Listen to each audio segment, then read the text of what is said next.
Во Тетовски Челопек денес се чувствуваше вознемиреност по веста дека терористичкиот напад во Виена го извршило лице кое потекнува од селото. Според жителите, семејството на Кујтим Фейзулаи пред повеќе од 30 години заминало надвор од државата, односно најпрво одреден период престојувале во Хрватска, а потоа се преселиле во Австрија. Повеќе детали не знаат за нивниот живот, бидејќи никој од фамилијата веќе не живее во Челопек, но потенцираат дека биле пристојно семејство и дека никој не очекувал вакво нешто од синот, за кого велат дека не го познаваат. Не го знам ја тој.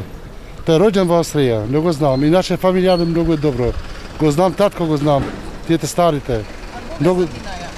Па тој е замина, тој татко му работеше порано во Хрватска. И после во Австрија, не знам колку година, што тој е роđен таму 20 година и нешто, ама и жал ми што слушавме за тој случај. Примерни се тие као фамилија. Така, некој си нормално, ние во селото сите се познаваме.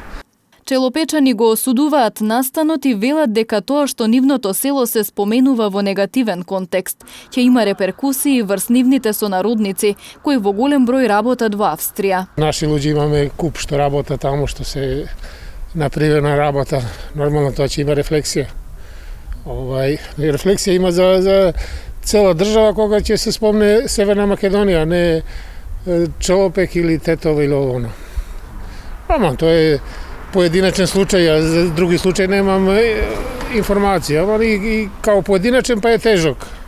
Нема збор. Нормално сите осудуваме тоа. Инаку вчера се пукаше на 6 различни локации во центарот на Виена. Властите веруваат дека имало повеќе вооружени напаѓачи.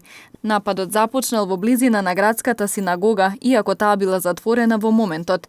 Австрискиот министер за внатрешни работи изјави дека нападите во центарот на Виена, во кои беа убиени 4 лица, а најмалку 17 беа повредени, ги извршил 20-годишник кој имал двојно државјанство на Австрија и на Северна Македонија, нарекувајќи го напаѓачот терорист. Австриската влада прогласи 3-дневна жалост.